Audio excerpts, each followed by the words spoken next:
आज या व्याख्यानमालेसाठी उपस्थित असणारे सर्व मान्यवर, ज्यांनी आत्ता आपले विचार व्यक्त केले असे प्रशांत भाऊ, व्यासपीठावर उपस्थित असणारे आदरणीय गटणे साहेब, ज्यांनी मला या कार्यक्रमासाठी निमंत्रित केलं ते आदरणीय वसंतजी लोढा साहेब आणि उपस्थित सर्व मान्यवर. खरं तर आज आपण एका वेगळ्या व्याख्यानासाठी इथं आलेला होता, परंतु सकाळी वसंतजींचा फोन आला आणि त्यांनी मला सांगितलं की एक रिकामी जागा आपल्याला भरायची आहे. ही रिकामी जागा भरायला आपण याल का? मी त्यांना दुसरा प्रश्न विचारला की विषय काय आहे, आणि ते म्हटले की पुरोगामी आता प्रतिगामी होत आहेत असा विषय आहे. म्हटलं एवढी अवघड जागा भरायची कशी? मग त्यांनी सांगितलं की जीवन सुंदर आहे या विषयावरती आपण बोलतात तर तोच विषय आपण मांडावा. मी विचार करत होतो की हा अवघड जागा इतक्या हलक्या फुलक्या विषयानं भरून निघेल का? पण जसा जसा मी विचार करत गेलो तसं तसं मला कळून चुकलं की हल्ली पुरोगामी आणि प्रतिगामी असणं सुद्धा हलकं फुलकं होऊन गेलंय. हल्लीची आवक जावक पाहता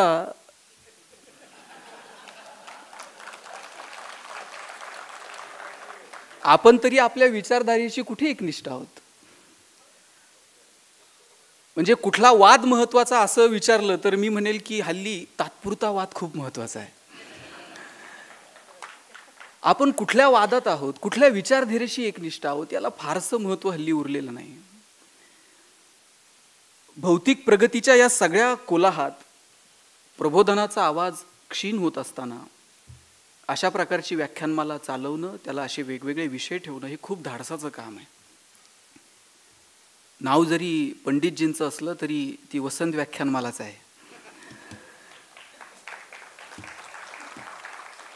आणि ती बहरावी, त्यातून विचारमंथन व्हावं, त्यातून परिवर्तन व्हावं,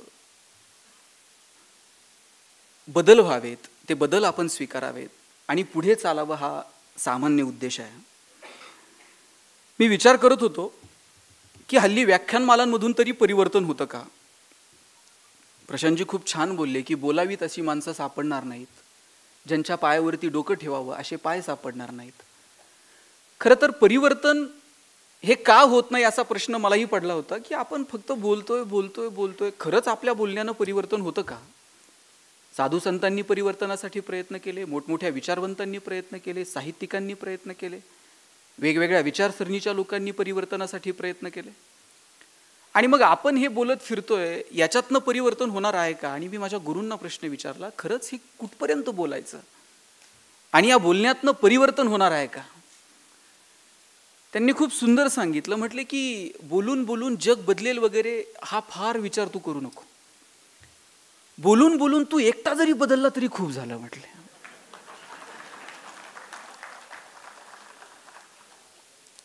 आणि मग मी विचार करायला लागलो की खरंच आपण तरी बोलून बोलून बदलतोय का?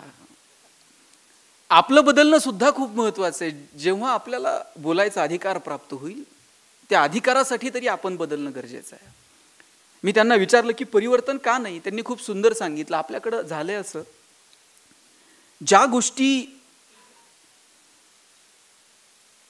श्रवणीय आहेत, ज्या गोष्टी वाचनीय आहेत त्या लोकांनी वर्तनात आणल्या, आणि ज्या गोष्टी खरं तर वर्तनीय आहेत, वर्तनात येणं गरजेचं आहे, त्या लोकांनी श्रवणापुरत्या वाचनापुरत्या मर्यादित ठेवल्या. त्याला कृतीची जोड नाही. त्यांनी उदाहरणासहित सांगितलं, आपल्याकडे 2 धर्मग्रंथ आहेत, एक आहे रामायण आणि दुसरा आहे महाभारत. इथे नगरमध्ये जर रामकथा आयोजित केली तर अशी प्रचंड गर्दी होईल ऐकायला. महाराज सांगायला लागतील, राम वनवासाला निघाला, आमच्या डोळ्यात पाणी येईल, पदर आपोआप डोळ्यांकडे जाईल. 7 दिवस आम्ही एकरूप होऊन रामकथा ऐकू, आणि 7व्या दिवशी फक्त महाराजांनी सांगायचं, पोरांनो राम जसा वागला ना तसं वागावं लागतं. छे छे, ते वागायचं असतं का? ते ऐकायचं असतं. महाराज जे वर्तनीय आहे ते वाचनीय केलं, आणि जे वाचनीय आहे ते वर्तनीय केलं. जे महाभारत त्यातली गीता वर्तनीय आहे ते बाजूला ठेवलं, आणि इतर प्रकरण मात्र आम्ही वर्तनात आणण्याचा प्रयत्न केला. पटेल असं सांगतो, आपल्याकडे मुलगी पाहायचा कार्यक्रम असतो, आणि मुलगी पाहायला गेल्यानंतर तिला काय प्रश्न विचारतात? म्हणजे तुमच्या पिढीने हे कार्यक्रम अनुभवले आहेत. हल्ली आम्ही संधीच देत नाही कोणाला पाहायला जाणं, विचारणं वगैरे. ठरलेले प्रश्न असतात. नाव काय, गाव काय, स्वयंपाक येतो का, अजून जन्मतारीख काय, मामा कुठले, आत्या कुठली, आणि फार फार तर जरा थोडीशी आध्यात्मिक पार्श्वभूमी असणारे आईवडील असतील तर ते विचारतात, बाई तुला अध्यात्मातलं कळतं का? आणि मुलीला सांगून ठेवलेलं असतं, काही विचारलं तर हो म्हणायचं, नंतर बघू आपण काय असतं. तिला विचारलं, बाई तुला अध्यात्मातलं कळतं का? मुलगी म्हटली, काय कळत नाही ते विचारा. म्हटले कळतं तर एखादी सुंदर रामायणातली कथा सांग. मुलगी म्हटली 2 सांगते, एक काय. आता या जमान्यामध्ये अध्यात्मातलं कळतं असं सांगणारी मुलगी भेटणं म्हणजे किती कौतुक आहे मला सांगा. हल्ली सगळ्या महिला संध्याकाळी 7 ते रात्री 10 पर्यंत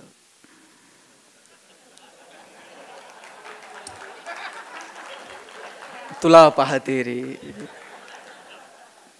ते तुला पाहते रे पासून तर आहे ना, म्हणजे वयाची सुद्धा मर्यादा राहिली नाही सारे त्या सगळ्या गोष्टी. म्हणजे महिलांना घरात काय कमी जास्त याच्याकडे लक्ष नाही. म्हणजे आपल्या संसारासाठी काय करावं याही पेक्षा ते शनायाचं आणि गुरुचं, राधिकाचं नीट चाललंय का, राणादादाचा पाय नीट झालाय का, याच्यात जास्त इंटरेस्ट आहे. आणि अशा परिस्थितीत म्हणे अध्यात्मातलं कळतं. मुलीनं सुंदर 2 रामायणातल्या कथा सांगितल्या. इतका आनंद झाला. म्हटले मुलीला अध्यात्मातलं कळतं, होकार कळवा. होकार कळवला, जेवणं बिवणं आटपली आणि जाता जाता मुलाचे वडील म्हटले, बाई मगाशी रामायणातली कथा सांगितली, आता एखादी महाभारतातली सांगशील का? महाभारतातली सांगशील का म्हटल्याबरोबर पोरगी म्हटली, छे छे ते सांगायचं असतं का? तुमच्या घरात नांदायला आल्यावर होतेच की आपोआप. म्हटलं जे वर्तनीय होतं ते वाचनीय किंवा श्रवणीय केलं, आणि जे निवळ वाचनीय किंवा श्रवणीय असावं ते मात्र वर्तनात आणलं. आणि म्हणून परिवर्तन नाही. या समाजाचं सगळ्यात मोठं नुकसान जर कुणी केलं असेल ना तर ते वाईट लोकांनी नाही केलेलं. या समाजाचं नुकसान वाईट लोकांच्या सक्रियतेनं जितकं केलं ना त्याही पेक्षा जास्त सज्जनांच्या निष्क्रियतेनं केलेलं आहे. वाईट तर कालही सक्रिय होते, आजही आहेत आणि उद्याही असतील, पण स्वतःला सज्जन समजणारी माणसं कमालीची निष्क्रिय झाली. मला काय त्याचं, ही जी भावना आहे ना, ठीक आहे चल त्याचं तो बघेल, ही जी भावना मनात आली ना तिथून समाजाचं नुकसान व्हायला लागलं. म्हणून स्वतःला सज्जन समजणारी माणसं थोडीफार सक्रिय होतील का? आणि येणाऱ्या पिढीनं अशा कामांमध्ये सक्रिय व्हावं असे आदर्श आपण येणाऱ्या पिढीसमोर निर्माण करणार आहोत का? प्रशांत भाऊ, आपण फार धाडसानं म्हटलात की आपण आपल्या वाडवडिलांचे, आज्या पंजांचे वाढदिवस, अमृत महोत्सव साजरे करावेत. अभिमानानं आपण येणाऱ्या पिढीला आपला इतिहास सांगावा. हे आतापर्यंत ठीक होतं, तुम्ही सांगू शकाल आमच्या वडिलांनी हे केलं, आमच्या आजोबांनी हे केलं. आता आमच्या पुढे खरं तर ही समस्या आहे की आम्ही असा कोणता आदर्श निर्माण करणार आहोत की आमच्या नातवानं सांगावं की आमच्या आज्यानं असं कर्तृत्व केलं. थोडंसं आत्मपरीक्षण केल्यानंतर कळेल की आपल्या नातवानं काय सांगायचं, माझ्या आज्यानं काय केलं. माझा आजा असला डेंजर होता, पंक्तीत बसला का 50 लाडू खायचा. माझे आजोबा असले डेंजर होते, राग आला का आजीला तांबे फेकून मारायचे. आम्ही सांगणार काय आहोत? आमच्या आजोबांनी असं समाजहितासाठी नेमकं काय केलं की ज्यांचं स्मरण आम्ही ठेवावं? खरं तर हा प्रश्न आहे की आम्ही आमच्या नातवांसमोर नेमका कुठला आदर्श ठेवणार आहोत? आम्ही काय सांगायचं? काश्मीरच्या स्वातंत्र्य लढ्यात आम्ही व्हॉट्सअपवर सैनिक होतो, आम्ही अशी फेसबुकची भिंत लढवली, अशा कमेंट्स, अशा काय ती चिरफाड. आम्ही काय सांगणार काय आहोत येणाऱ्या पिढीला? आम्ही कुठला आदर्श त्यांच्या समोर ठेवणार आहोत? मुळात हाच प्रश्न आहे की आदर्श आम्ही काय. आणि आदर्श हे बोलण्यातून नाहीच, ते वागण्यातूनच निर्माण होणार आहेत. बोलून जर आदर्श निर्माण होत असते तर मग सगळ्यांनी घरात गेल्याबरोबर भाषणं सुरू केली असती पोरांसमोर. पण बोलण्यातनं आदर्श निर्माण होत नाहीत. आदर्श निर्माण होतात तुमच्या कर्तृत्वातनं, तुमच्या वागण्यातून. पोराला सांगायचं व्यसन करू नये, अशी घरात सुविचाराची पाटी लिहून ठेवायची, व्यसन करू नये.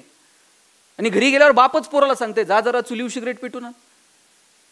ते पोरग आपल्या पुढचे असं येते बापाकडे जसं ऑलिम्पिकची ज्योत घेऊन आले. बाप कानातनं धूर काढतो, नाकातनं धूर काढतो, हे सगळ्या गावात सांगतं जादूगार बाप आहे, कानातनं धूर काढतो. तुम्ही काय पेरायचं ठरवलंय? कुठल्या प्रकारचा आदर्श येणाऱ्या पिढीसमोर निर्माण करायचं ठरवलंय? मला वाटतं हे प्रश्नचिन्ह आहे. तुम्ही कुठल्या वादात आहात? तुम्ही कुठल्या गटाचे समर्थक आहात? तुम्ही पुरोगामी आहात? तुम्ही प्रतिगामी आहात? हे सगळं आपण आपल्या पातळीवरती चाचपडून पाहावं. आणि महात्मा गांधी तर म्हणायचे की तुम्ही कुठल्या आदर्श पुरुषाशी त्याच्या तत्वांशी स्वतःशी जुळवणूक करून चालताय ना, याहीपेक्षा तुम्ही तुमच्या कामाचं अप्रायझल स्वतः करावं. आणि तुम्ही तुमच्या कामाचं अप्रायझल करत असताना एकच क्रायटेरिया आहे, तुम्ही जे काम करत आहात ते शेवटच्या माणसाचे अश्रू पुसतं का? समाजातल्या शेवटच्या माणसाला, तळागाळातल्या माणसाला तुम्ही करणारं काम उपयोगी पडतं का? मला वाटतं हा क्रायटेरिया आहे. आपलंही जगणं सुंदर व्हावं आणि इतरांचंही जगणं सुंदर व्हावं. इतरांचं जगणं सुंदर व्हावं याच्यासाठी आमच्याकडे काय? इतरांचं सोडावं, स्वतःचं जगणं सुंदर व्हावं याच्यासाठी आम्ही काही वेगळे प्रयत्न करतो का? मी ज्यावेळेस या विषयावरती बोलायला सुरुवात केली, मी वडिलांना विचारलं की काय जगणं कधी सुंदर होईल? महागडी गाडी घेतली म्हणजे जगणं सुंदर होईल, 2-5 कोटीचा फ्लॅट घेतला म्हणजे जगणं सुंदर होईल, महागड्या ब्युटी पार्लरमध्ये जाऊन आम्ही बसलोत, महागडी विभूषणं आम्ही खरेदी करायला शिकलोत म्हणजे जगणं सुंदर होईल? ते 2 दिवस काहीच बोलले नाही आणि तिसऱ्या दिवशी म्हटले तुला सुंदर जगण्याचा एक फॉर्म्युला सांगतो. म्हटलं काय? म्हटलं एक यादी कर की आतापर्यंत तुला कोणत्या कोणत्या माणसांनी मदत केली आयुष्यात. म्हटलं सोपं आहे. मी लिहायला घेतली यादी. मी ज्यावेळेस केडगाववरून न्यूयॉर्क्सला कॉलेजला यायला लागलो, मला एक मित्र डबल सीट घेऊन यायचा. मी त्याचं नाव पहिल्यांदा यादीत टाकलं. 11वीची फी भरायला पैसे नव्हते, मित्राच्या एका वडिलांनी दिले होते, मी त्याचं यादीत नाव लिहिलं. पुण्यात MBAला गेलो, एका घरात राहायचो पेंगेस्ट म्हणून, तिथलं नाव लिहिलं. ज्यांनी ज्यांनी आयुष्यभर मदत केली, नोकरीला लागलो पुण्यात जिल्हा परिषदेला, तिथल्या ज्या म्हणजे जे डेप्युटी CEO होते त्यांचं नाव लिहिलं की या लोकांनी मला खूप मदत करत गेले आयुष्यात. आणि अशी 100-150 लोकांची मी यादी केली की या लोकांनी मला माझ्या आयुष्यात मदत केलेली आहे. वडिलांनी अशी पाठीवर थाप मारली आणि म्हटले मला हेवा वाटतो तुझा की तुला ती माणसं आठवतात ज्यांनी तुला आतापर्यंत मदत केली. मला म्हटलं आता एक आणखी काम कर की आतापर्यंत तू किती लोकांना मदत केली ती जरा यादी कर. मग मी ती पण यादी करायला सुरुवात केली की मी माझ्या मित्राला अमुक गोष्टीत मदत केली, इकडे हे केलं ते केलं. अशी 5-7 लोकांची यादी मी वडिलांच्या समोर मांडली. या 7 लोकांना मी आतापर्यंत मदत केली आहे. त्याने बाळा सुखी जीवनाचं आणि आनंदी जीवनाचं एकच रहस्य सांगतो, दुसरी यादी पहिल्या यादीपेक्षा ज्या दिवशी मोठी होईल ना त्याच्यापेक्षा दुसरा कोणताही फॉर्म्युला नाही. मग तुम्ही कुठल्याही विचारधारेचे असा स्वतःला विचारून पहा की आपलं जगणं समाजहिताचं आहे का? आपलं जगणं वेगवेगळ्या घटना चाचपडत असताना विज्ञानवादाच्या कुठल्याही कसोटीला घासून पुसून आपण त्या जगण्याची चिकित्सा करतो का? आपण हे सगळं चाचपडून पाहत असताना किंवा कुठलंही राजकीय मत ठरवत असताना उच्च नैतिकतेचा स्वीकार करतो का? ही काही मतं आपण आपल्या आपल्या सचोटीवरती चाखून पाहूयात. आणि ज्यावेळेस वाटेल की नाही शेवटच्या माणसाचं अश्रू पुसण्यासाठी, शेवटच्या माणसाचं जगणं सुंदर होण्यासाठी माझं जगणं हे हिताचं आहे, त्या दिवशी समजावं की जगणं सुंदर आहे. दुर्दैवानं झालंय काय माहितीये का की समाजाला पुढे घेऊन जाण्यासाठी किंवा कुणालाही मदत करण्यासाठी फार वेगळं काही करावं लागत नाही. आपलं जगणं मुळात प्रवाही असावं, ते असं थांबणारं नसावं. जिथे थांबणं येतं ना तिथे संचय येतो, मग तिथे साचले पण येतं. 2 समुद्र आहेत, एक मृत समुद्र आहे आणि एक जिवंत समुद्र आहे.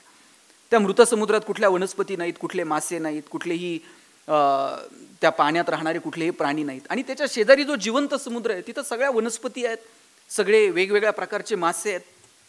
आणि या दोनही समुद्रांना जो प्रवाह आहे, जो सोर्स आहे पाण्याचा, तो जॉर्डन नदीचा आहे. एकाच नदीचा सोर्स असताना सुद्धा एक समुद्र मृत आहे आणि दुसरा जिवंत आहे, असं का? त्यातलं टेक्निकल रिझन मला माहित नाही, पण बऱ्याच जाणकारांचं म्हणणं असं आहे की जॉर्डन नदी जिवंत समुद्रात प्रवाही आहे आणि मृत समुद्रात थांबते, साचते. तिथे साचले पण आलं तिथे जिवंत असणं उरत नाही. जिथं घेणं आहे आणि देणं आहे तिथे मजा आहे. जिथे नुसतंच घेणं आहे तिथेही मजा नाही आणि जिथे नुसतंच देणं आहे तिथे फार काळ मजा नाही. म्हणून घेणं आणि देणं इतकं प्रवाही असायला हवं. ते विंदांची खूप सुंदर कविता आहे, देणाऱ्यानं देत जावं, घेणाऱ्यानं घेत जावं आणि घेता घेता एक दिवस ते हात घ्यायचे म्हणजे तोडून घ्यायचे का? तर ती देण्याची वृत्ती आत्मसात करावी. हिरव्या पिवळ्या डोंगरांकडून हिरवे पिवळी शाल घ्यावी, सह्याद्रीच्या कड्याकडून छातीसाठी ढाल घ्यावी, वेड्या पिशा ढगांकडून वेडेपिसे आकार घ्यावेत, मातीमधल्या प्रश्नासाठी पृथ्वीकडून हुंकार घ्यावेत, उसळलेल्या दर्याकडून पिसळलेली आयाळ घ्यावी आणि शांत होणाऱ्या भीमेकडून तुकोबाची माळ घ्यावी. देणाऱ्यानं देत जावं, घेणाऱ्यानं घेत जावं आणि मग एक दिवस त्या देणाऱ्याचे हात घ्यावेत. ही देण्याची वृत्ती आम्ही आत्मसात केली आहे का? हे देणं आमच्यामध्ये आहे का? आणि द्यायला काय लागतं? एकतर पैसे लागतात, एकतर वेळ लागतो, एकतर कष्ट लागतात, किंवा ज्ञान लागतं.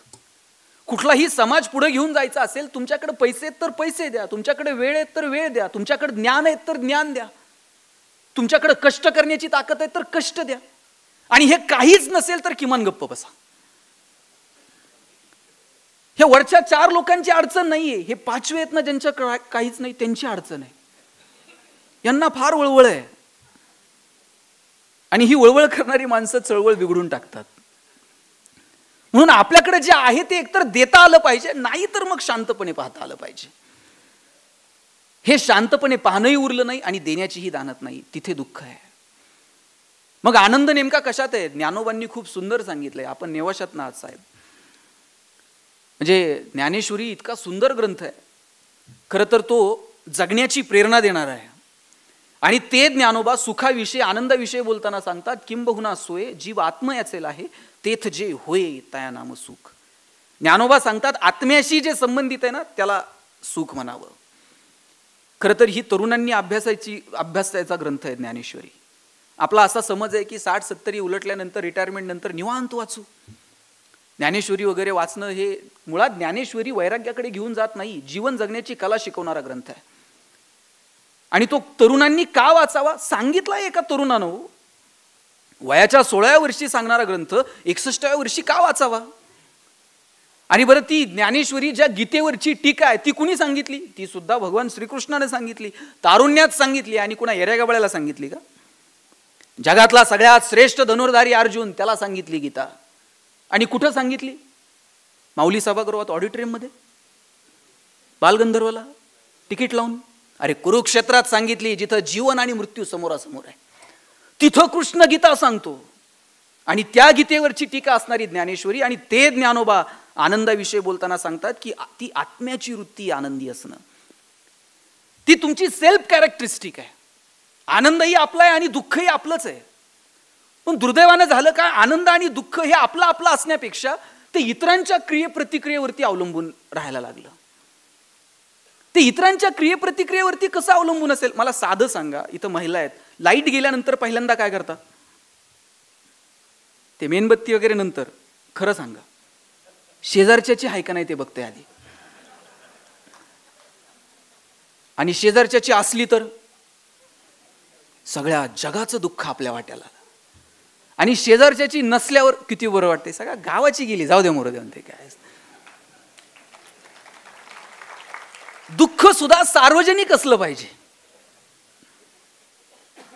जग बुडालं तिथं आपलं काय? दुःख सार्वजनिक असलं पाहिजे आणि सुख मात्र वैयक्तिक असलं पाहिजे.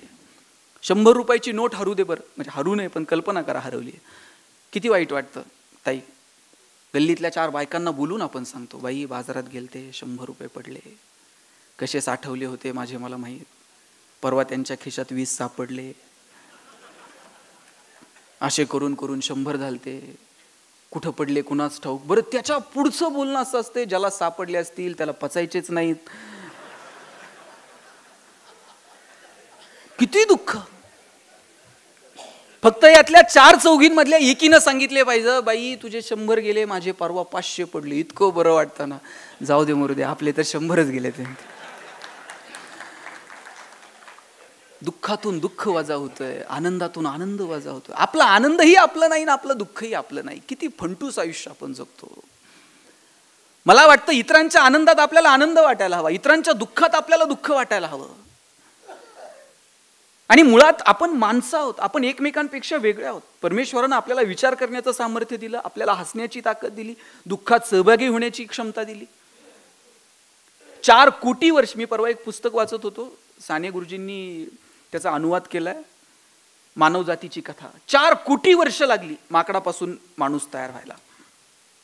लाखो वर्ष लागली त्याला ताट चालायला, तो असा वाकत चालायचा. त्याच्यानंतर हजारो वर्षानंतर त्याला वेगवेगळ्या धातूंचा शोध लागला. लाखो वर्ष उलटल्यानंतर त्याला हातात दगड उचलून फेकता येतो हे कळायला त्याला कितीतरी हजारो वर्ष गेलेत. आणि ज्या दिवशी माणसाला कळालं ना फेकता येतंय, त्या दिवशीपासून ते फक्त फेकायचाच विचार करायला लागला. मग त्यानं दगड उचलले, धारी लावल्या, त्याची शस्त्र तयार केले, त्या शस्त्रांपर्यंत तो थांबला नाही. मग त्याची मजल बॉम्ब शोधण्यापर्यंत गेली, विमानं शोधण्यापर्यंत गेली, आणि त्यानं त्याचं सगळं ज्ञान स्वतःच्या सुरक्षिततेच्या नावाखाली संहाराकडे वाटचाल करायला सुरुवात केली. आणि ज्या दिवशी त्याला कळालं की आपण मारू शकतो, खरं तर आता तुम्ही मी ज्या परिस्थितीत जगत आहोत, या परिस्थितीत यायला माणसाला कोट्यावधी वर्ष लागली. आपण कोणाला तरी मारू शकतो, कोणाचा तरी संहार करू शकतो, हे जर कळालं नसतं आणि आपल्या हातातून काहीतरी फेकण्यापेक्षा काहीतरी निर्माण करावं याच्याकडे जर माणसाची नजर गेली असती, तर काही शेकडो वर्षात आपण या परिस्थितीपर्यंत येऊन पोहोचलो असतो. पण काहीतरी फेकण्यापेक्षा आणि कोणाला तरी मारण्यापेक्षा काहीतरी निर्माण करावं हे कळायला माणसाला खूप वर्ष गेली. इथपर्यंत आपण सहजासहजी आलेलो नाही आहोत. कितीतरी पिढ्यानं पिढ्या खर्ची झाल्या आणि मग तुम्ही मी या अवस्थेपर्यंत आलेलो आहोत. आता इथून पुढचं आयुष्य किमान माणूस म्हणून, प्रत्येक माणसाला माणूस म्हणून जगता यावं, याच्यासाठी आपल्या प्रत्येकाला 2 पावलं उचलता येतील का? आपलं जगणं समृद्ध करता करता इतरांचं जगणं समृद्ध करता येईल का? याच्यासाठी काही प्रयत्न करता येतील का? आणि ज्या वेळेस ही देण्याची वृत्ती येते, तिथे इतरांचं आणि स्वतःचं जगणं समृद्ध होऊन जातं. तुम्ही डॉक्टर विठ्ठल लहाने नाव ऐकलं असेल. प्लॅस्टिक सर्जन आहेत आणि रोज 4 सर्जरी मोफत करतात. प्रशांत भाऊंनी मगाशी शिक्षणाचा उल्लेख केला आणि ते बोलले की शिक्षणातनं माणूस हा फक्त शिक्षित झाला, पण तो सुशिक्षित होऊ शकला नाही. महात्मा फुले म्हणायचे की शिक्षण हे 4 टप्प्यातनं जातं. पहिल्यांदा तो अशिक्षितपणाचा टप्पा ओलांडून शिक्षित होतो, नंतर सुशिक्षित होतो, नंतर सुसंस्कृत होतो आणि मग सृजनशील होतो. आम्ही फक्त अशिक्षितपणाचा टप्पा ओलांडून शिक्षित होऊ शकलो, पण सुशिक्षित, सुसंस्कृत, सृजनशील झालो का? संवेदनशील झालो का? आणि तसं जर असतं तर हजारो लाखो अभियंत्यांतून काही समाज अभियंते निर्माण झाले असते. इंजिनियरला कळतं पालिकेचं काम कसं करायचं, कोणत्या रस्त्याचं काम कसं करायचं. इंजिनियर, सिव्हिल इंजिनियरला कळतं कोणत्या चौकात किती रुपयानं प्लॉट घ्यायचा, किती स्क्वेअर फीट बांधकाम करायचं, किती TDR लोड करायचा, किती रुपयानं विकायचं. पण गावात काम करणाऱ्या एखाद्या सिव्हिल इंजिनियरला वाटतं का की ग्रामपंचायतच्या रस्त्याचं काम चालू असताना 2 मिनिट मी रस्त्यावर थांबावं, तिथल्या ग्रामसेवकाला विचारावं जरा इस्टिमेट दाखव, मला पण थोडंफार कळतं. त्याला ते गाव, त्याचा तो रस्ता त्याचा वाटतच नाही. डॉक्टर झाल्यानंतर मला कळतं की कोणत्या चौकात हॉस्पिटल टाकलं म्हणजे चालेल, प्रति बेड मी किती रुपये खर्च करायला हवा, कोणत्या बँकेचं कर्ज घ्यायला हवं, कर्ज परत जावं याच्यासाठी काय स्ट्रॅटेजीज करायला हव्यात. गरज नसताना पेशंटला ऍडमिट करतंय, गरज नसताना सलाईन लावतंय. नॉर्मल डिलिव्हरी असेल तर मी नगरच्या डॉक्टरांविषयी बोलत नाही, मला परत पुण्याला जायचं, नाही तर परत इथंच तुम्ही ऍडमिट कराल. म्हणजे या एज्युकेशन सिस्टीम मधनं डॉक्टर तयार झाले, पण समाजाची नाडी कळेल असे मोजके डॉक्टर पाहायला मिळाले. अभियंते तयार झाले, पण समाज अभियंते किती. आणि मग हे शिक्षण व्यवस्थेचं अपयश नाही का? आमच्या पोरांना प्रश्न पडत नाहीत का? आमच्या पोरांमध्ये राष्ट्रप्रेम, समाजहित या संकल्पना फक्त मार्कांपुरत्याच मर्यादित आहेत का? मूल्य शिक्षणासारखा विषय फक्त मार्कांसाठीच मर्यादित आहे का? पर्यावरणासारखा विषय हा फक्त प्रोजेक्ट पुरताच मर्यादित आहे का? आम्ही या सगळ्या व्यवस्थेतनं पोरांचं जगणं समृद्ध व्हावं, समाज समृद्ध व्हावा, याच्यासाठी नेमकं पुढच्या पिढीच्या समोर काय ठेवत आहोत, मला वाटतं याचं आत्मपरीक्षण होणं गरजेचं आहे. आणि जोपर्यंत आम्ही मार्कांसाठी धावणारी पोरं, आमची शिक्षण व्यवस्था फक्त आणि फक्त त्या उदरनिर्वाहापर्यंत नेऊन जोडली आणि त्याचे अतिशय वाईट परिणाम येणाऱ्या काळात आपल्याला भोगावे लागणार आहेत. मी डॉक्टर विठ्ठल लहानेंचं नाव सांगत होतो. प्लॅस्टिक सर्जन आहेत आणि रोज 4 सर्जरी मोफत करतात. डॉक्टरांची आणि माझी एका सोलापूरच्या एका विवाह सोहळ्यात भेट झाली होती. तिथे त्यांचं भाषण ऐकलं. ते सांगत होते की मी रोज 4 सर्जरी मोफत करतो, पण लहान असताना एकदा माझी आई मला म्हटली होती शेजारच्या मावशीची साडी घेऊन ये. मी शेजारच्या मावशीची साडी आणली आणि आईला आणून दिली. आईनं 4 दिवसांनी घडी घालून धुवून दिली आणि सांगितलं नेऊन दे. मी नेऊन दिली. आईला विचारलं आई शेजारच्या मावशीची साडी का मागितली?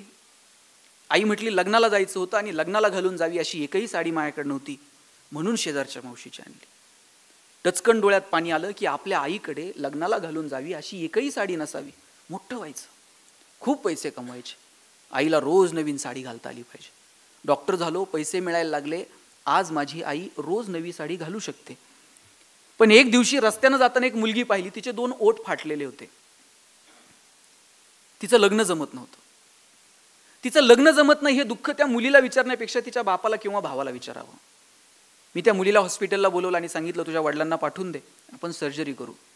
दुसऱ्या दिवशी वडील आणि भाऊ आले आणि सांगितलं प्लॅस्टिक सर्जरी करूयात. वडील म्हटले एवढे पैसे नाहीत साहेब, हे सर्जरी बिर्जरी नटनट्यांची कामं, आमच्याकडे कुठून आले एवढे पैसे. मी म्हटलं पैसे लागत नाहीत, तुम्ही फक्त या. मला माझ्या आयुष्यातला अर्धा एक तास फक्त ऑपरेशनसाठी खर्च करायचा होता, बाकी काही नाही. तो अर्धा एक तास खर्च करायचं ठरवलं, मोफत ऑपरेशन केलं. पोरगी सुंदर दिसायला लागली. 6 महिन्यांनी लग्न जमलं. भाऊ पेढे घेऊन आला. एका हातात पेढा होता आणि दुसऱ्या हातात आयुष्यातली सगळी प्रॉपर्टी होती. ही सगळी प्रॉपर्टी त्या पेढ्याच्या समोर खुजी वाटायला लागली आणि ठरवलं रोज 4 तरी पेढे कमवायचे. डॉक्टर सांगत होते माझे वडील 90-92 वर्षांचे आहेत, पण असं तरुण पोराला लाजवेल असं हवेत तर चालत असतात.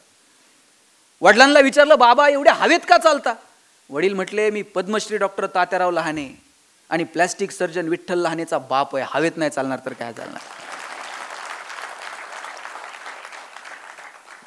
अमृत महोत्सव साजरा करण्यासाठी अशी परंपरा सांगता आली पाहिजे. आम्ही यांचे पाईक आहोत, आम्ही या संस्कारांना घेऊन पुढे चाललेलो आहोत. किंवा बापाला अभिमानानं सांगता आलं पाहिजे की अरे मी या लेकरांचा बाप आहे. आणि मग हे कुठून आलं हे मला वाटत नाही की कुठल्या शाळेत, तुम्ही जे बोललात की अनुभवातनं आपण शिकतो, शाळेतनं ऑपरेशन कसं करायचं हे आम्ही शिकलो असू, पण समाजानं आम्हाला शिकवलं की नाही, आमचं ज्ञान समाजहिताचं असायला हवं. लक्षात घ्या, कोणताही शिक्षक आहे ना हा विद्यार्थीभिमुख असला पाहिजे. विद्यार्थी हा ज्ञानाभिमुख असला पाहिजे आणि त्याचं ज्ञान हे समाजाभिमुख असलं पाहिजे. त्याचं ज्ञान जर समाजाभिमुख नसेल तर त्या ज्ञानाचं करायचंय काय. आणि ज्ञानाचा अर्थ हा शेवटी केवळ आणि केवळ उदरनिर्वाहाशी जोडलेला असेल तर जगात कुणीच उपाशी राहत नाही. जगात प्रत्येक जण आपापलं मिळेल तसं पोट भरतोच की. तुम्ही कोटी रुपये कमवले आणि तुमच्याकडं मी 1,00,000 रुपये कमवले, 1,00,000 रुपये कमवल्यानंतर माझ्याकडे 2 रुपये उरले तर तो बॅलन्सच आहे. आणि कोटी रुपये कमवून तुमच्याकडे 10 रुपये उरले तरी तो बॅलन्सच आहे. आणि जगात बॅलन्स वरती घेऊन जायची सोय अजून उपलब्ध नाही. बॅलन्स इथेच ठेवून जावा लागतो. मग बॅलन्ससाठी जगायचं की सामाजिक बॅलन्स नीट असावा याच्यासाठी जगायचं, मला वाटतं हे ठरवावं लागेल.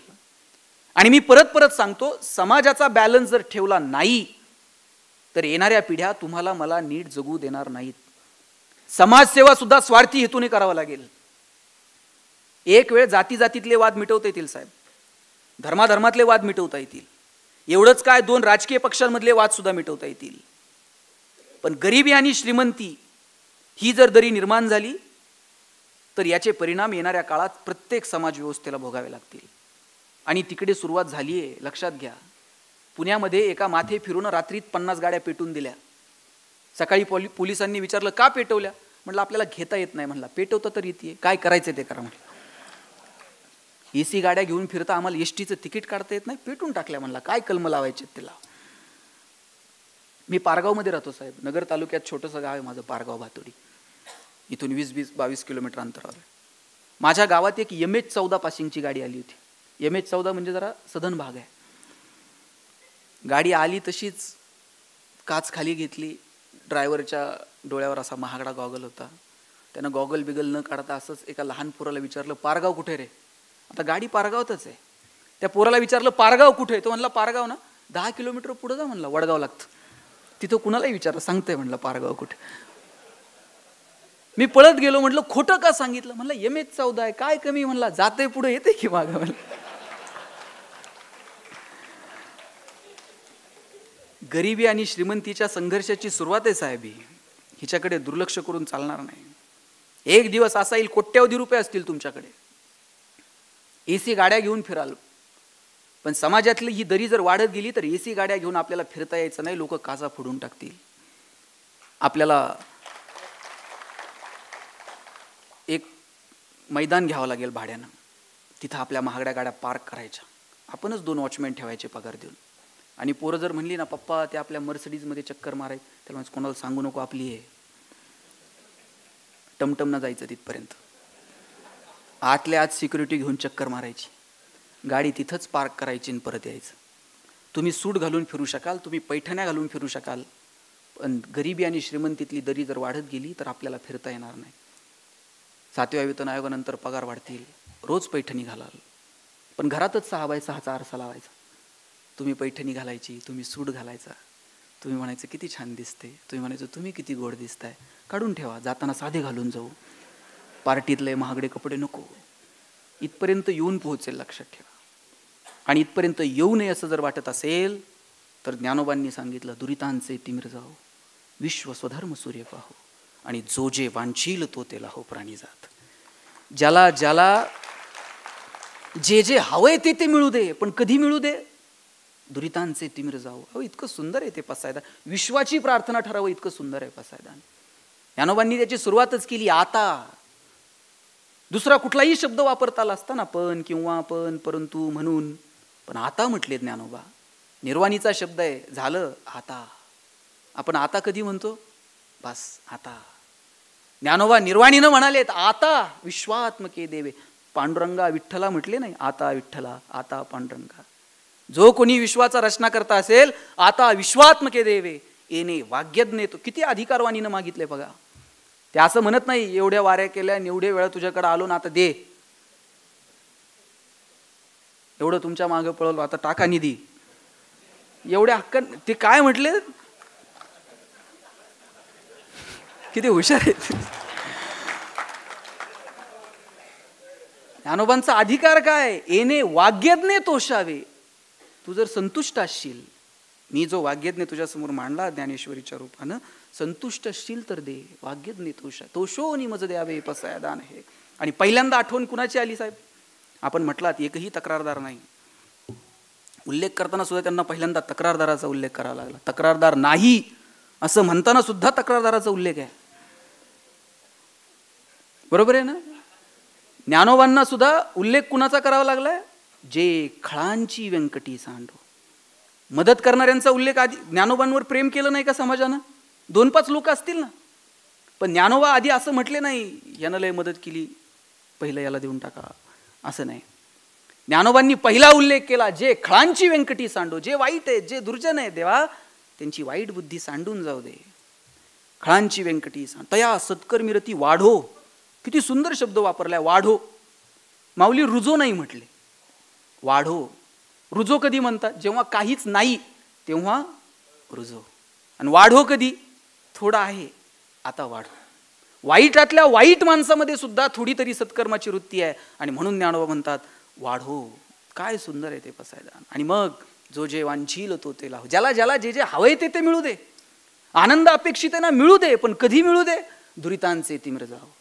देवा अगोदर पाप अंधकार दूर होऊ दे. आणि हे पाप आणि अंधकार दूर करण्याची ताकद तुमच्या व्यवस्थेत आहे का? तुमच्या शिक्षण व्यवस्थेत आहे का? तुमच्या संस्कारांमध्ये आहे का? तुमच्या मूल्यांमध्ये आहे का? मला वाटतं हे स्वतःला विचारावं.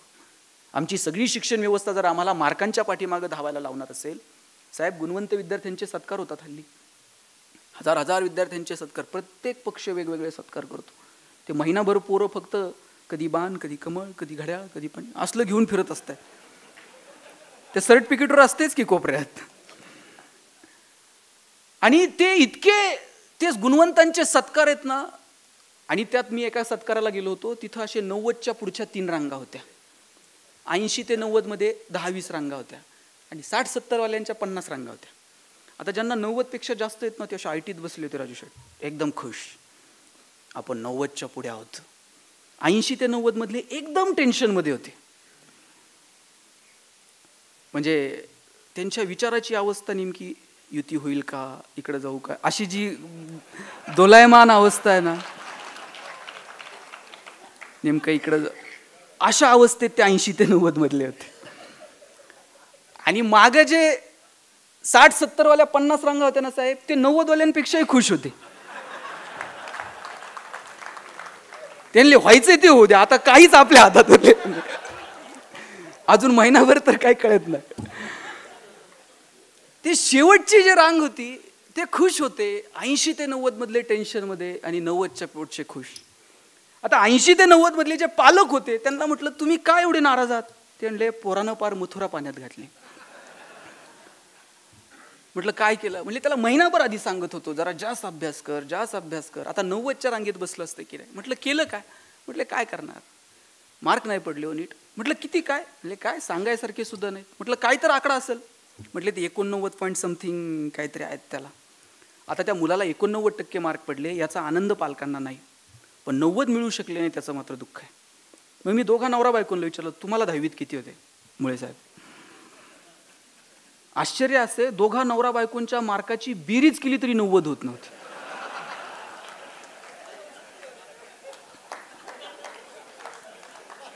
आणि त्यांना दुःख याचं होतं पोराला 90 पडले नाहीत.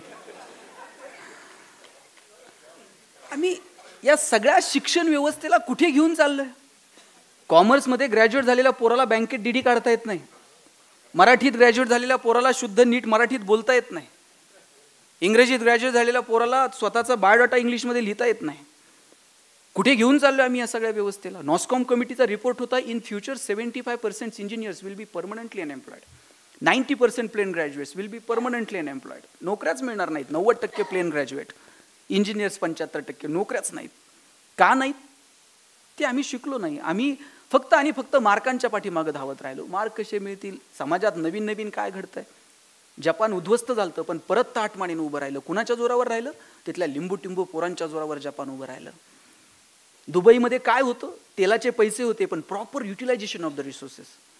आज काय? जगातला सगळ्यात बिझिएस्ट एअरपोर्ट दुबईचा आहे, जगातला सगळ्यात प्रॉफिएस्ट मॉल दुबईचा आहे.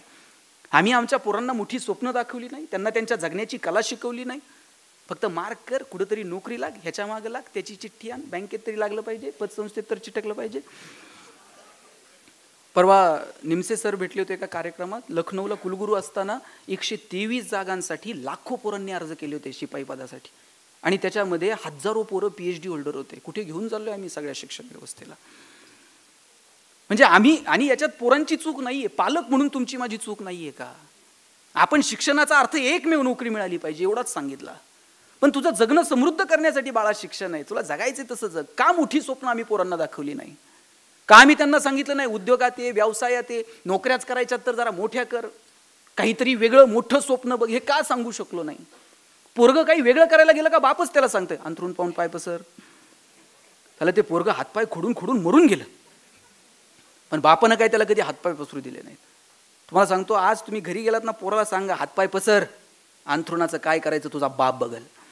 एवढी धमक, एवढी रग आम्हाला पोरामध्ये निर्माण करता आली पाहिजे.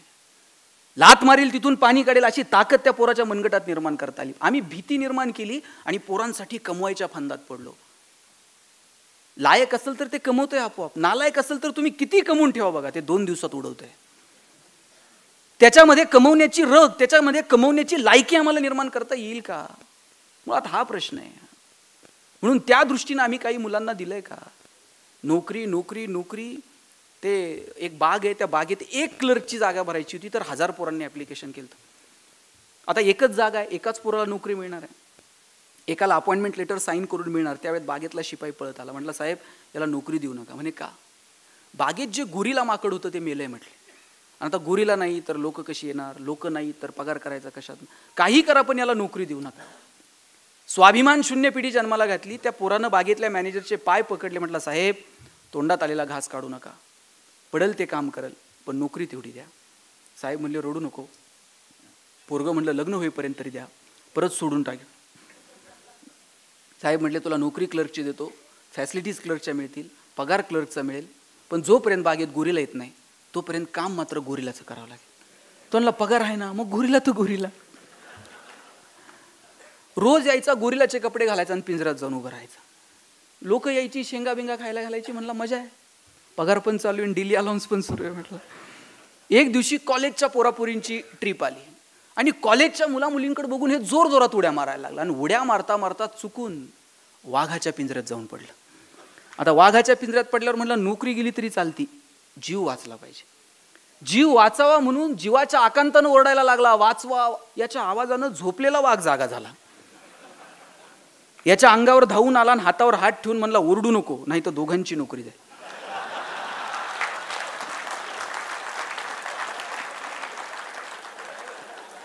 नंतर कळलं गोरिलाच्या भूमिकेत BSc झालेलं होतं आणि वाघाच्या भूमिकेत MSc झालेलं होतं. शिक्षणातनं आम्ही स्वाभिमानी होणं अपेक्षित होतं. शिक्षणानं जर आम्ही स्वाभिमान शून्य होणार असू, आणि शिक्षण ही संकल्पना निवळ आणि निवळ उदरनिर्वाहाशी नेऊन जोडणार असू, तर मग यातून तुम्ही कुठल्या आनंदी जीवनाची अपेक्षा करणार आहात? तुम्हाला तुमची आता नवीन नवीन शिक्षणात संकल्पना आनंददायी शिक्षण, आणि आनंददायी शिक्षण अप्राइज करण्याची कोणता फॉर्म्युला आहे तुमच्याकडे? मी म्हणेल की सगळे फॉर्म्युले सोडून द्या. आणि मी तुम्हाला विचारतो, तुमची लहान मुलं, तुमचे लहान नातू आता शाळेत जायला लागलेत. न्यायला गाडी येते, सोडवायला गाडी येते, ते टाय बी बांधून शूज बीज घालून पोरगं तयार असतं. भारत हा असा एकमेव देश असेल कदाचित की ज्या देशामध्ये मातृभाषेपेक्षा इतर भाषांमध्ये शिक्षण देण्यावरती अधिक भर दिला जातो. जगातली सगळी प्रगतशील राष्ट्र स्वतःच्या भाषेत शिकवतात. इतर भाषा अंगीकारू नका या मताचा मी निश्चित नाही. इंग्रजी जगाची भाषा आहे, स्वीकारली पाहिजे, शिकली पाहिजे. पण जे कन्सेप्ट तुमच्या मातृभाषेत क्लिअर होतात ते इतर भाषेत होतीलच असं नाही. आणि म्हणून किमान वय वर्ष 0 ते 4, वय वर्ष 0 ते 8 हा जो आकलनाचा कालावधी, याच्यामध्ये आपण कुठल्या भाषेत मुलांशी बोलतो? ज्या वेळेस ती गाडी शाळेत न्यायला येते मुलांना, त्यावेळेस मुलांचे चेहरे कसे असतात? एकदम थकलेलं असतंय ते, आई थांब ना, अजून झोप झालेली नाहीये. ते बळच त्या पोराला डबा बिबा भरून ते गाडीत पाठवलं जातं. शाळेत जाताना मुलं अशी तोंड बारीक करून जातात, आणि शाळेत ज्यावेळेस शेवटची घंटा पडते त्यावेळेस मुलांचे चेहरे कसे असतात? असे कैदी बाहेर पडावेत असे पोरं तुटून बाहेर पडतात. हे आनंददायी शिक्षण आहे का? ज्या दिवशी पोरं अशी आनंदानं शाळेत जातील आणि तोंड बारीक करून घरी येतील ना, त्या दिवशी ते आनंददायी शिक्षण. याच्यापेक्षा दुसरा कोणता फॉर्म्युला आहे असं मला वाटत नाही. म्हणून मुलांना मुळातच शिक्षण आनंदानं असावं, ते आनंद देणारं असावं. आमच्याकडे सगळ्या फॉर्मॅलिटी, इतक्या फॉर्मॅलिटी ना, कमालीच्या फॉर्मॅलिटी आहेत शिक्षणामध्ये. म्हणजे शाळांमध्ये लॅबोरेटरीज नाहीत, लायब्ररी नाहीत, गावामध्ये 4-4 कोटीची मंदिर आहेत साहेब. तिथे इतक्या चांगल्या पद्धतीनं समाज मंदिर उभं राहू शकेल, ज्ञान मंदिर उभं राहू शकेल. मागच्या महिन्यात आपण एक संकल्पना राबवली, मंदिरात वेगवेगळ्या विषयांवरती बोललं जावं, मुलांना खेळाकडे घेऊन जाण्यात यावं. पण शाळेमध्ये जी लॅबोरेटरी आहे तिथे ते पोरगं प्रयोग करायला गेलं की ते गुरुजीच सांगतंय लिटमस पेपर संपलाय तेवढाच वापर, चंचू पात्र फुटेल, ते दुसरं काही करू नको. आणि म्हणून आम्ही एक नवीन संकल्पना मांडली की गावात जे मंदिर आहे त्या मंदिरानं किमान एक वेगळी भूमिका, ज्ञान मंदिर नावाची संकल्पना मांडली.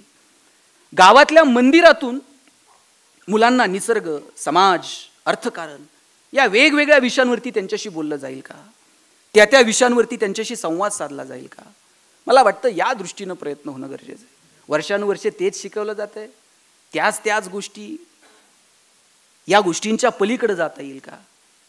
तीच वाक्य आहेत, कर्ता कर्म क्रियापद एकत्र केलं का वाक्य तयार होतं. पोरांनो लिहा, शरद जेवण कर, कमल पाणी आण, हे असलंच आहे. याच्यात आम्ही कधी बदलणार आहोत? जोपर्यंत आम्ही हे बदलत नाहीत आणि येणाऱ्या पिढीची पावलं ओळखून मुलांपर्यंत काही पोहोचवत नाहीत, तोपर्यंत आम्ही वेगळ्या संकल्पना मुलांसमोर मांडू शकत नाहीत. आणि म्हणून आनंदानं जगायचं असेल आणि आनंद द्यायचा असेल, आनंद घ्यायचा असेल, आणि मुळात जीवन आनंदी असावं असं जर वाटत असेल, तर आपल्या जगण्याच्या संकल्पना आपल्याला ठरवाव्या लागतील. अमेरिका प्रगतशील राष्ट्र आहे, दुसरीकडे भूतान आहे. भूताननं साहेब समाधानाचा निर्देशांक जाहीर केला आणि सगळ्या जगानं डोळे विस्पारले. भूतान सांगत होतं, आमच्याकडे चमचमीत रस्ते नाहीत, आमच्याकडे चकचकीत मॉल नाहीत, पण आम्ही समाधानी आहोत. एक दिवस असा येईल तुम्हाला तुमचा निर्देशांक समाधानाच्या पातळीवरती मोजावा लागेल. आपण समाधानी आहोत का? मला वाटतं हे स्वतःला विचारून पाहावं. आणि आम्ही समाधानी असणं हे आमची सेल्फ कॅरेक्टरिस्टिक आहे, ती आमच्या पातळीवरती आम्हाला मोजावी लागणार आहे. जगात जर सगळ्या गोष्टी पैशाने विकत मिळत असत्या तर जगातली सगळी श्रीमंत माणसं सुखी झाली असती. पण मी कितीतरी श्रीमंतांना रडताना बघितलंय. शिर्डीला जाऊन बघा, साईबाबाच्या मंदिरात लाखो रुपये टाकतात, बाबा ते झोप तरी येऊ दे रात्रीची, तुला सोन्याचं सिंहासन देतो, पण मला माझ्या खुर्चीवर नीट बसता येत नाही. पैशानं जर माणसं सुखी होत असती तर जगातली सगळी श्रीमंत माणसं सुखी झाली असती. 10 साखर कारखान्याचे शेअर्स आहेत साहेब, पण डॉक्टरांनी सांगितले चमचावर पण खाऊ नको. 10 लाखाचा दिवाण बनवून घेतलाय झोपायला, पण डॉक्टरांनी सांगितलंय मनक्यात गॅप आहे, चटेवर झोपत चल. What is the sustainable development? कशाला म्हणायचं सुख, कशाला म्हणायचा आनंद? पैशात जर आनंद असता तर जगातली सगळी श्रीमंत माणसं आनंदी असली असती, पण नाहीये. मी म्हणत नाही पैसे कमवू नका, तो पुरुषार्थ आहे, कमवा, पण कुठे खर्च करायचं ते ठरवा, कोणत्या कामासाठी खर्च करायचं ते ठरवा. स्वतःच्या आणि इतरांच्या आनंदाच्या संकल्पना शोधा, त्या संकल्पनांवरती आम्हाला तो खर्च करता येईल का ते शोधा. परवा एक माणूस एका डॉक्टरांकडे गेला, म्हटला साहेब झोप लागत नाही. डॉक्टर म्हणल्या 2 गोळ्या खा, झोप लागेल. ह्या गोळ्या खाऊन दमलो, दुसरं काहीतरी सांगा. डॉक्टर म्हणले माझे उपचार संपलेत, मंदिरात एक महाराज आहेत, त्या महाराजांकडे जा. ते महाराजांकडे गेला. आता महाराज चांगले होते. महाराज म्हणले याला काय सांगावं आता झोपेचं. महाराज म्हणले एक काम कर, तुला आता गोळ्या औषध दुसरा डॉक्टर घे. नाही म्हणलं आता डॉक्टरवर विश्वास नाही महाराज, तुम्हीच काय असेल ते. महाराज प्रामाणिक होते. ते म्हटले आता याला काय सांगावं. ते म्हणले एक काम कर, ज्याला झोप लागते असा माणूस शोध आणि त्याचा शर्ट घालून झोपत जा. म्हणले तुला झोप लागेल. ते तिथून उठला आणि डॉक्टरकडे गेला. म्हणला डॉक्टर गोळ्या देऊ नका, शर्ट द्या म्हणला. म्हणले ते काय. म्हणले ते महाराजांनी सांगितलंय ज्याला झोप लागते त्याचा शर्ट घाल. ते डॉक्टर रडायला लागले साहेब. ते म्हणले तुला कुणी सांगितलं मला झोप लागते म्हणून. समोर तो नवीन दवाखाना आलाय म्हणले, तेव्हापासून मलाही झोप नाही.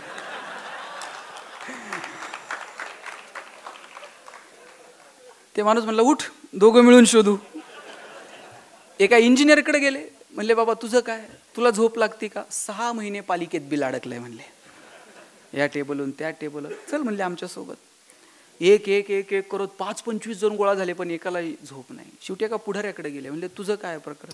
त्यांनी आमचं फार अवघड आहे म्हणले, मागच्याच इलेक्शनचा अजून वसूल नाही, आता परत काय कसं काय होईल, कुणाची लाट, कुणाची सत्ता, कुणाचं तिकीट, अजून 2 महिने तर झोप नाही म्हणले. नंतर झोपतो म्हणले 2 महिन्यानंतर निवांत. त्यांनी आत्ता तर झोप नाही.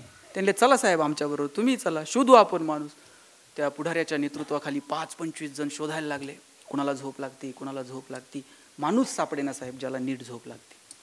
दमले सगळेजण. एका आंब्याच्या झाडाखाली जाऊन झोपले. म्हणले बसू जरा आराम करू, मग शोधू ज्याला झोप लागते. एक शेतकरी होता, धोतर बांधलेलं होतं फक्त, गुंडाळलेलं, अंगावर शर्ट नाही, घामाघूम झालेला. त्याचं नांगरून झालं. बैल आंब्याला नेऊन बांधली, पळत गेला, विहिरीत उडी मारली, बाहेर आला. बायकोनं दिलेलं गाठोडं सोडलं, 2 भाकरी दुधात चुरून खाल्ल्या, पायातली चप्पल उशाला घेतली आणि 2 मिनिटात घोरायला लागला. हे 25 जण म्हणले सापडला की माणूस ज्याला झोप लागते. यांनी असा गदा गदा हलूनच उठवला. म्हणले अशीच झोप लागते का रोज. शेतकरी म्हणला असंच शेड्यूल असते म्हणला आपलं. सूर्य मावळायला उशीर म्हणला, वजभर गवत कापतो, जनावराला खाऊ घालतो, पाणी पाजतो, धारा काढतो. घरी गेला, 2 भाकरी खाल्ल्या, झोपला म्हणला. कोंबडा आरवायला उशीर, उठला चालला कामावर. त्यांनी आमच्यावर एक उपकार करशील का. म्हणले का. म्हणजे आम्हाला 25-30 जणांना तुझा एक शर्ट देशील का म्हणले. ते हसायला लागला. म्हणला 30 जणांना एक माझ्याकडे नुसता एक असता असा उघडा नांगरत बसलो असतो काय म्हणलं. देव किती सुंदर वागलाय बघा. ज्याच्याकडे ढिगा नाही त्याला रात्रीनं झोप नाही, आणि ज्याच्याकडे एक शर्ट घालायला नाही ते 2 मिनिटात झोपतंय. सुख आनंद ह्या संकल्पना पैशांशी संबंधित असत्या तर जगातली सगळी श्रीमंत माणसं सुखी झाली असती. मला वाटतं ह्या संकल्पना आपल्या आपल्या मनाशी संबंधित आहेत. ते एक राजा होता, त्या राजाला असा एक साधू झोपलेला असायचा तिथेच, आणि त्या साधूवर खूप श्रद्धा होती याची. आणि हा रोज राजा त्याला फोन बोलायचा की महाराज तुम्ही एक तर राजवाड्यात या, नाहीतर मला तर घेऊन जा. तर राजा साधू म्हणायचा राजे तुम्ही तिथं बरे आहेत, मी इथं बरा आहे, तर मग तुम्हाला राजवाड्यात यायला काय हरकत आहे. ते गुरु एकच वाक्य म्हणायचा, तिथं काय निथं काय, काय फरक पडतो मला. शेवटी राजा हुशार होता, जाऊन बसला म्हणला गुरु तुम्ही काय म्हणता, तिथं काय निथं काय. मग काहीच फरक नाही तर मग तिथं काय निथं काय, चला मग राजवाड्यात. गुरु म्हणला मग तिथं काय निथं काय, चल म्हणले राजवाड्यात. राजवाड्यात घेऊन गेला. आता एरवी चटईवर झोपणारे गुरु राजवाड्यात गेल्यावर आलिशान सगळं एकदम बेड बीड निवांत, ते सेवा करायला सगळे, हवा घालायला वेगळे. राजा आनंद, ते राजासारखाच गुरु पण आनंदात राहायला लागला. रोज मैफिली बसायच्या, मद्यपान, गुरुनी सगळ्या गोष्टीचा आनंद घेतला.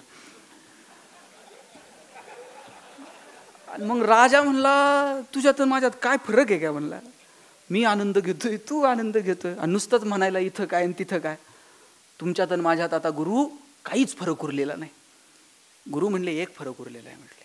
म्हणले काय. म्हणले सांगतो तुला, इथं नाही जरा राजवाड्याच्या बाहेर चल. राजाच्या हाताला पकडलं आणि राजवाड्याच्या बाहेर गेले. आणि म्हटले काय फरक आहे तुमच्यात आणि माझ्यात. सगळे आयुष्याराम मी जे भोगतो ते तुम्ही भोगले, आता काय फरक राहिला एक फरक आहे म्हटले. म्हणले काय. चल थोडं पुढं.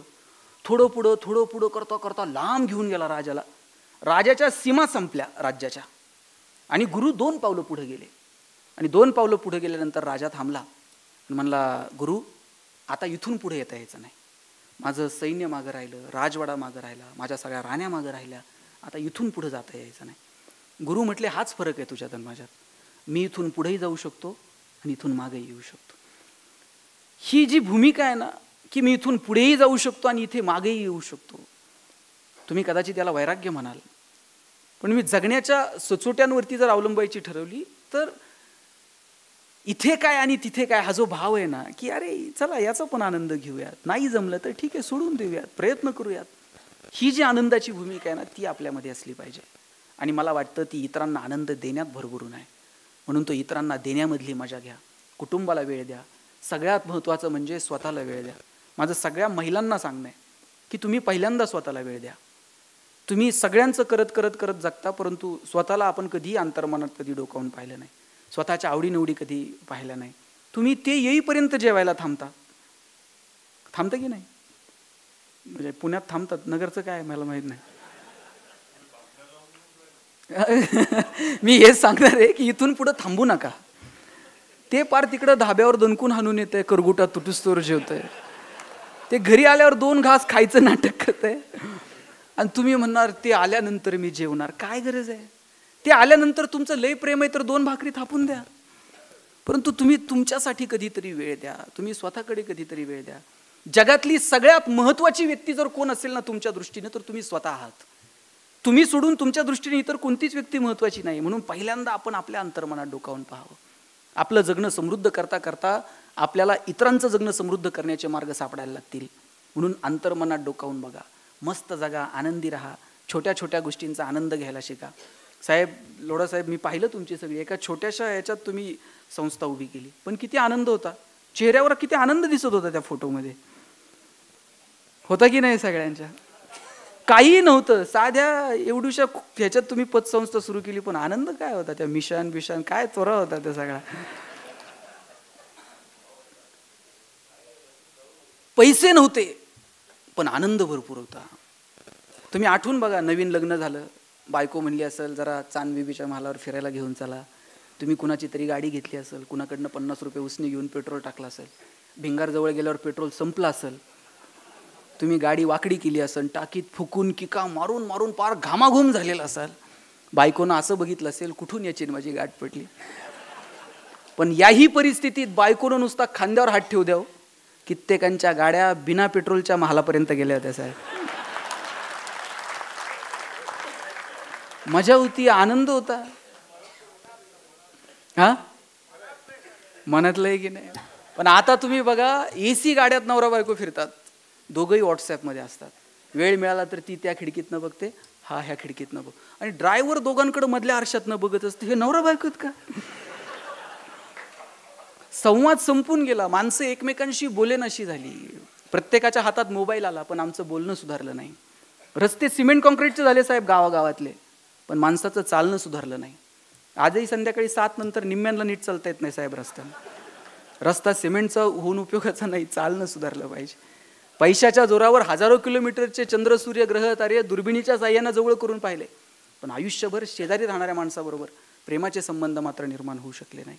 आम्ही कशाच्या पद्धतीनं आमचं जगणं समृद्ध करणार आहोत, मला वाटतं ते ठरवण्याची वेळ आली आहे. म्हणून सांगतो, छोट्या छोट्या गोष्टींमधला आनंद घ्या. समृद्ध आयुष्याची तीच गुरु किल्ली आहे. जास्त वेळ घेत नाही, आपल्याला मध्ये मध्ये ब्रेकची सवय, म्हणून जाताना इतकंच सांगेल, आपण विज्ञानाच्या जोरावरती अनेक गॅझेट तुमच्या माझ्या हातात आले, मोबाईल हातात आले. खरं तर ते खूप सुंदर माध्यम होतं. मध्यंतरी आपल्या कॉलेजवर आम्ही एका उपक्रमाची सुरुवात केली, मोबाईलकडून मैदानाकडे. साहेब, या मोबाईलच्या म्हणजे कोट्यावधी लोकांच्या हातात मोबाईल आहे आणि ते खूप चांगलं साधन आहे. खरं तर एका क्षणात तुम्ही जगापर्यंत जाऊ शकता, परंतु आज त्याचा इतका अतिवापर झाला आहे की मेंदूचा कॅन्सर होण्याची शक्यता 400% वाढली आहे. दिल्लीमध्ये एम्सनं हॉस्पिटल सुरू केलेत की मोबाईलपासून जी पोरं व्यसनाधीन झालीत ना, ती रस्त्यानं चालताना हातात मोबाईल नसला तरी अशीच चालतात. ती नेक्स्ट लेवल. एक पेशंट असं होतं, घरात पाहुणा आला का ते म्हणायचं नेक्स्ट लेवल, त्याला दुसरं सुचतच नव्हतं. रस्त्यानं जाताना मी बघतो, गाडी चालवताना लोक अशी मान, पुढची पिढी सुद्धा अशीच जन्माला येईल साहेब. तुम्ही 5वीच्या दिवशी फक्त मोबाईल टाकून द्यायचा, ते डायरेक्ट बोलायला सुरू करते. म्हणजे इतका अतिवापर. 2-2, 2.5 वर्षाच्या पोरांच्या हातात आपण मोबाईल, आणि बाप कौतुकानं सांगतो चौकात, मला कळत नाही ते त्याला कळतंय. बरोबर व्हॉट्सॲप काढते. 10-10, 11-11 वर्षाच्या पोरांच्या हातात मोबाईल आहेत. मी शिवाजीनगरला बसमध्ये बसलो, मला कात्रजला उतरायचं होतं. शिवाजीनगर ते कात्रज 40-45 मिनिटांचा प्रवास आहे. माझ्या शेजारी साहेब 9वीतली 10वीतली मुलगी बसलेली असेल. 45 मिनिट कंटिन्यू मोबाईलमध्ये खेळत होती. उतरताना मी तिला विचारलं, श्वास घ्यायला या PMTत जागा नाही, तू मोबाईलवर एवढं काय महत्वाचं होतं? ती म्हटली, काही नाही रे, आता घरी जायचंय ना, इनबॉक्स डिलीट करत होते म्हटली. दिवसभर आलेले मेसेजेस डिलीट करते. मुलींना कळायला लागलं, घरात जात असताना दिवसभर आलेले मेसेजेस डिलीट करायचे असतात. मग डिलीट करण्यासारखं दिवसभर स्वीकारायचं का? कारण काय स्वीकारावं आणि काय स्वीकारू नये हे सांगणारी माध्यमं साहेब घरात उरली नाहीत. कॉलेजला गेलेल्या पोराच्या मोबाईलला अचानक पासवर्ड आला. एरवी त्याचा मोबाईल कुठेही पडलेला असायचा, आता 24 तास हातात असतो. बाथरूममध्ये जातानाही दिदीला वाटतं हातात मोबाईल घेऊन जावा. आईवडिलांना कळू नये आता मुलींसोबत बोलायची वेळ आली म्हणून. पण काय बोलावं आणि काय बोलू नये हे सांगणारी माध्यम उरली नाहीत. मला वाटतं की जग आपल्या वागण्याविषयी काय ठरवायचं ते ठरवेल, आपण आपल्या वागण्याविषयी प्रामाणिक असावं. आपल्याला जे पटतंय का, आपल्याला ते रुचतंय का, हे जग तर तुमच्या सगळ्या गोष्टींची शहानिशा करून तुम्हाला वेड्यात काढणार आहे. परंतु तुम्हाला तुमचं वागणं आणि बोलणं पटतं का? तुम्ही जे करत आहात त्याच्याशी तुम्ही सात्विकपणे प्रामाणिक आहात का? मला वाटतं हे शोधावं आणि छोट्या गोष्टींचा आनंद घ्यावा. जाताना इतकंच सांगतो, मी नेहमी सांगतो माझ्या भाषणात की छोट्या छोट्या गोष्टींचा आनंद घ्यायला शिका. आयुष्य परत कधीच मिळणार नाही आहे. एक पुस्तक लिहिलं होतं मी, सुख नावाचं. त्याच्यात एक पहिलं वाक्य लिहिलं होतं, पहिल्याच पानावरती, no once more, no retake for any moment, so keep smiling. आयुष्याच्या चित्रपटाला रिटेक नाही, आयुष्याच्या गाण्याला वन्स मोर नाही. तुम्हाला वाटलं माझं भाषण पुढं ढकलता येणार नाही, घरी गेल्यानंतर वाटलं परत ऐकावं, परत ऐकता येणार नाही. आयुष्याचा कोणताही क्षण पुढे ढकलता येत नाही आणि आयुष्याचा कोणताही क्षण रिव्हर्स करून बघता येत नाही. म्हणून जे जे क्षण आयुष्यात आलेत ना, तेच फक्त आपले आहेत. ते अमिताभ बच्चनचा एक कार्यक्रम आहे, कौन बनेगा करोडपती. प्रश्न विचारल्यावर तो काय म्हणतो, आपका टाइम शुरू होता है, आणि अब म्हटल्यानंतर टिकटिक सुरू होते, आणि टिकटिक संपल्यानंतर तुम्ही म्हटलात आता उत्तर येते, सांगू का? उपयोग आहे का? ज्या दिवशी जन्माला आलात ना त्या दिवशी टिकटिक सुरू झाली, कधी बंद होईल माहीत नाही. आणि तुम्ही टिकटिक संपल्यावर म्हटलात, अरे व्याख्यानाला जायचं राहिलं, तिथं विनोद झालता, हसायचं राहिलं, तिथं आवडलं होतं, बोलायचं राहिलं, मदत करायची होती, करायची राहिली, फक्त पाठीवर थाप मारायची होती हो, पण हात आखडता घेतला, नंतर नाही. श्वास थांबला की सगळं संपून जातं. 14 वित्त आयोगातून शेड तयार करून ठेवलेत, पांढऱ्या कापडावाल्यांनी कापड तयार करून ठेवलेत, मडकेवाल्यांनी मडके थापून ठेवलेत, बांबूवाल्यांनी बांबू साळून ठेवलेत, सगळं तयार आहे. रडणारे सुद्धा तयार आहेत साहेब.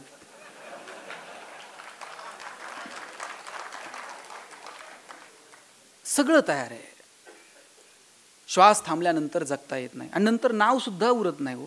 ज्यांनी कामं केली त्यांची नावं उभी राहिली, त्यांच्या नावांनी व्याख्यानमाला तयार झाल्या. आपण जर तसं कर्तृत्व केलं तर आपलं नाव, नाहीतर मृत्यूनंतर 1 मिनिट सुद्धा नाव उरत. लोक विचारतात बॉडी कुठपर्यंत आली म्हणतात. बॉडी नावाचं रूपांतर बॉडीमध्ये होऊन जातं. मला वाटतं मस्त जगून घेऊ, आनंदानं जगून घेऊ, इतरांचं कौतुक करू, कौतुक करत चला. वसंतराव चांगलं काम करतात, आपल्याला चांगलं म्हणायला काय हरकत आहे का? आयतं यायचंय, बसायचंय, खुर्ची विरची रिलून करतंय 5-6 वर्ष, चांगलं करतंय म्हणून जाता जाता काय वसंतराव काय व्याख्यान, मग हुरूप येईन हो पुढच्या वर्षी आणखी जाऊ म्हण. ते जरा थोडेसे अजून 2-4 खुर्च्या होत्या पाहिजे होत्या, 2-4 लोकांना उभं राहायला लागलं. ते म्हणते हे करू का नको करू पुढच्या वेळेस परत. चांगलं काम करणाऱ्या माणसाचं कौतुक करायला लागतं काय हो? 2 शब्द प्रमाणे कौतुक करून बघा, आणि त्याची सुरुवात घरापासून करा साहेब. आज संध्याकाळी घरी गेलात ना काका, पहिलं बायकोचं कौतुक करून बघा, आणि काय लागत नाही बिचारीला कौतुक करायला. असं राजेश खन्नासारखं 30 सेकंद तिच्याकडे बघायचं, आणि फक्त एक डायलॉग मारायचा, उगं तू ये म्हणून चाललंय, नाही तर माझ्याच्यानं काय खरं आहे का? ती अख्ख्या गावात सांगते 1 नंबर नवरा भेटलाय. काय लागतं? मस्त आनंदानं जागा. मी प्रशांत भाऊ इथं केडगावला लहानाचा मोठा झालो. माझे वडील शिक्षक मुख्याध्यापक होते, एका शाळेवर रिटायर झाले, आणि अख्ख्या कॉलनीमध्ये मुळे साहेब सगळ्यांची घरं स्लॅबची होती, फक्त आमचं घर पत्र्याचं होतं. आणि मी माझ्या आईला म्हणायचो, आई सगळ्यांची घरं स्लॅबची ना आपलंच पत्र्याचं का? आई म्हणायची नशिबवान आहे, शिक्षकाच्या घरात जन्माला आला. आणि माझे वडील ज्या शाळेवर शिक्षक होते तिथं तुमचे वडील अध्यक्ष होते काही काळ. आणि वडील माझी आई सांगायची की शिक्षकाच्या घरात जन्माला आला, नशीबवान आहेस, पत्र्याच्या घरात लहानाचा. मी म्हणायचो काय शासनाचा GR आहे का शिक्षकांनी स्लॅबची घरं बांधायची नाही? ती म्हणायची कार्ट्या नशीबवान आहेस, पत्र्याच्या घरात जन्माला आला. मी म्हणायचो का? ती म्हणायची बघ, घर गरम व्हायला लागलं का तुला कळतं उन्हाळा सुरू झालाय, घर गळायला लागलं का तुला कळतं पावसाळा सुरू झालाय, शेजारच्या स्लॅबच्या घरात उन्हाळा कळत नाही, पावसाळा कळत नाही, खास ऋतूंची ओळख व्हावी म्हणून भूगोल शिकवणाऱ्या तुझ्या बापानं असलं मॉडेल उभं केलं. मजा होती हो. पैसे नव्हते पण निव्वळ आनंद होता. वडील एक चॉकलेट आणायचे आणि माझ्या बहिणीच्या हातात द्यायचे, म्हणायचे कावेरी गणेशाने तू अर्धा अर्ध करून खा. वडिलांनी कायम एकच चॉकलेट आणलं आणि तिच्या हातात दिलं. ताई चॉकलेटचे 2 भाग करायची, एक मोठा आणि एक छोटा. ताई चॉकलेटचा मोठा भाग मला द्यायची आणि छोटा स्वतःला ठेवायची. चॉकलेट छोटं होतं पण आभाळा एवढा संस्कार करून गेलं. मोठ्या लोकांनी मोठ्या गोष्टी मोठ्या मनानं छोट्या लोकांना द्यायच्या असतात. आणि जगात हे फक्त बहीण करू शकते साहेब, लक्षात ठेवा. जगात हे दुसरं कोणी करू शकत नाही. म्हणून बहिणीचा सन्मान करा, आदर करा, आपल्याही आणि इतरांच्याही. आपण आपल्या बहिणीचा सन्मान जितका करतो तितका इतरांच्या बहिणीचा जर करता आला तर कुठल्या बहिणीसाठी मोर्चे काढावे लागणार नाहीत, कॅन्डल मार्च काढावे लागणार नाहीत. आम्हाला सगळं पाहिजे पण मुलगी नको हल्ली असं म्हणतात. मी विचारलं का पोरगी नको? नाही म्हणले ते वंशाला दिवा पोरगा लागतो म्हटले. म्हणलं पंथी नाही चालत का? ते सोडावं म्हणले. चितेला आग कोण लावणार? मला खरं सांगा ताई, घरात चूल कोण चांगलं पेटवतं, मुलगी का मुलगा? गॅस कोण चांगलं पेटवतं? मग चिता कोण चांगली पेटवतं? चिता पेटायला पोरगाच कशाला? पोरगी आल्याशिवाय तर कळत पण नाही साहेब कोण गेलं म्हणून. ती एसटीतनं उतरली ना त्या प्रेतापर्यंत ओरडत येते माझा बाप असा होता सांगते. पोरगं म्हणतं आली तर 10 दिवस थांब, जाताना हक्क सोड पत्रावर सह्या करायच्या. घराला घरपण देण्याची ताकद जर कोणात असेल ना तर ती तुमच्या आईत आहे, तुमच्या बहिणीत आहे, तुमच्या मुलीत आहे, तुमच्या पत्नीत आहे. म्हणून तिला मस्त जगू द्या, आनंदानं जगू द्या, आनंद घ्या आणि इतरांना द्या. मस्त हसत हसत जगा. आल्यापासून मी 2-3 जण बघतोय हसलेच नाहीत साहेब. म्हणजे जोक झाला तरी ते शेजारी बघतोय ते हसतोय का? काही जणांना घरी गेल्यावर हसायला येईल, अरे विनोद झाला होता ते. काय लागतं? आणि माणसालाच हसता येतं, जनावरांना येतं का? शिनकूर करायला गोठ्यात गेलाय आणि एखाद्या म्हशीनं छान स्माईल दिली, प्लीज वेलकम इन गोठा विथ स्माईल. गाढवाला कधी हसताना बघितलंय का साहेब? ज्या दिवशी गाढव हसायला सुरुवात करेल ना त्या दिवशी समजायचं गाढवाचा प्रवास आता मानवत्वाकडे सुरू झाला. आणि ज्या दिवशी माणूस हसायचं बंद करेल ना, तुम्हा सगळ्यांना तुमच्या भावी आयुष्यासाठी खूप साऱ्या शुभेच्छा. No once more, no retake for any moment. So please please please dear friends keep smiling. Thank you. दोन्ही वक्ते उपस्थित राहणार आहेत. वेळेवर व्याख्यानमाला सुरू होणार आहे. वंदे मातरमसाठी जागेवर सर्वांनी उभं राहायचं आहे.